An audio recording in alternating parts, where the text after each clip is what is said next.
Hello guys and welcome to another review. Today is the 29th December 2016 and it's warm like if we would have spring here in Germany. So we are now in Frankfurt, not in the center but near GM-Foto where I got this camera from. It's the Sony RX100 V.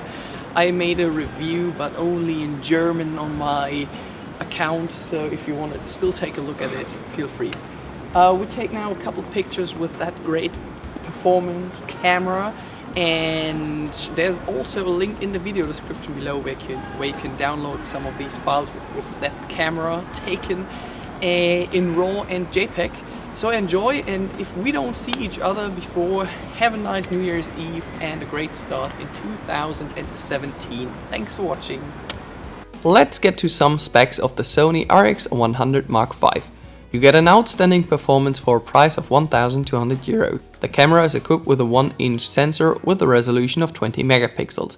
You get 2.9 times optical zoom with a maximum aperture of 1.8 to 2.8. There's a standard tripod mount on the bottom side of the camera. On the side you find a micro USB port. Through that port the camera will be charged, with the included power plug and a micro USB cable. Additionally, there's a mini HDMI port as well. The camera weighs 300 grams with the battery and SD card. To be honest with you, the camera feels really solid and the material does not feel cheap at all. Take my advice and get an additional battery. Video recording in 4K will damp the battery within 30 minutes. This little hand strap and a lot of paper stuff will be included as well. The Sony RX100 V features Wi-Fi and NFC as well. So it's just too easy to transfer photos and videos onto your phone and control it through the Sony Play Memories app. How you will do this will be explained in another video. The link is in the video description below. With the big dial at the front of the camera you can set your focus manually, or you may also use the dial to scroll through the submenus of your camera. I found it quite handy, so try it by yourself. The Sony provides a little pop-up flash as well that will help you to light up the situation, and which is kind of nice to have for backlight shots. Nevertheless, it looks a little bit unstable. The 3-inch LCD monitor has a resolution of 1.2 million dots. I did not find any touch function with this camera. You can tilt the screen 180 degrees up and 45 degrees down, which is a nice feature to have for some occasions. One of the biggest advantages of this expensive piece of compact camera is the electronic viewfinder. It has a size of 0.39 inch and a resolution of 2.4 million dots. The viewfinder will help you out a lot, especially during bright daylight conditions. Even if the monitor has a good brightness, it cannot replace the viewfinder. That will save the battery as well. Without having the electronic viewfinder, you might upend recording videos within 30 minutes. After extending the viewfinder, make sure to pull it towards you, otherwise you won't be able to see sharp. The Sony camera menu is still a bit overloaded, which can be annoying. A simple resolution would be a colored menu to find things more easy. The highlight of this compact camera is its outstanding autofocus system.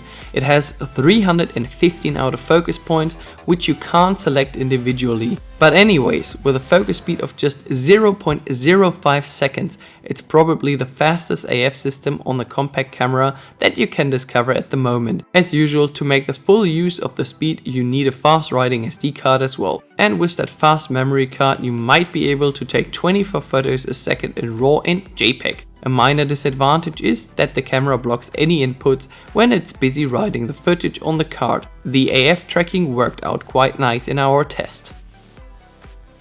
We continue with the lens and the integrated ND filter on the Sony RX100 of the 5th generation. Basically, you get a 24mm for wide angle shots and a 70mm as the maximum zoom equivalent. That 3 times optical zoom with a maximum aperture of 1.8 at the widest angle and f2.8 at 70mm. If you are interested in filming during daylight conditions, you will notice that your footage will be overexposed at a certain point. But Sony has a solution for that as well.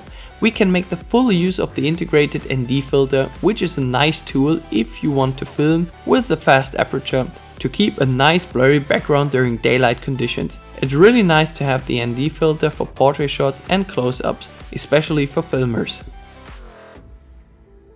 The minimum focus distance on this camera is at 0.17 feet, that's just 5 centimeters. Means that you can get really close to your subjects to take stunning detail shots of your accessories or, for instance, food. I really like the fact that you can take shots in RAW, which gives you more flexibility in post-processing with all details, which this camera offers. With the provided scene mode, you can choose between several filters for different scenarios. For instance, a perfect portrait picture, a night scene, or food photos. Skipping through the filter is simple, therefore just use the ring around the lens. Nice feature for beginners and if it needs to be done quickly. And because this camera is equipped with a flip display, you can easily record yourself. So for taking vlogs, it's quite nice, but 1,200 euros for a vlogging camera is quite expensive. There are also cheaper versions out in the market, but if you consider that this camera is equipped with a 1.8 to 2.8 aperture and this nice flip screen, it shoots 4K, it's a nice camera to have. And what you can do, you can place a little tripod below that camera, and so you can start walking through the city with an integrated image stabilizer and record yourself. I don't know about the audio quality, but later I will know because this footage is not on my computer yet. With the super slow motion feature of the RX100 of the 5th generation, you will be able to shoot with an outstanding frame rate of 960 frames per second in Full HD. From now on you can record the double amount of time compared to the previous version, the RX100 Mark IV. With the high frame rate you can see every stroke of the wing and many other things you might have not seen before. Try it by yourself. And of course the Sony features an integrated panorama mode as well, easy to access through the upper mode dial. The only thing you need to do after selecting the mode is to press the button and move it in the direction the arrow is pointing to. This also works in the vertical mode, perfect for landscape photography and a skyline view from the Empire State Building. Time for a short conclusion and what you can expect for about 1,200 euros. I really enjoyed playing around with a fast aperture of f1.8 and 2.8 during low light situations and when it comes to detail shots, to blur out the background. The build quality of this camera is second to none with a pleasant weight. One minor point that was a little bit annoying is the poor grip you have on this camera, especially with bigger hands. Another problem that is present with all great performing Sony cameras is the poor battery life. You need to have at least 2 batteries to survive the day and they are not cheap at all. I really like the fact that you can shoot in 4K and the high frame rate is great for slow motion videos in 1080p. If you have any other questions, feel free to ask.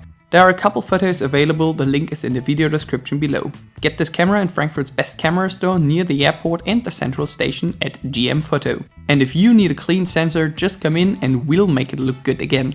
Thanks for your time, see you soon, tschüss from Germany.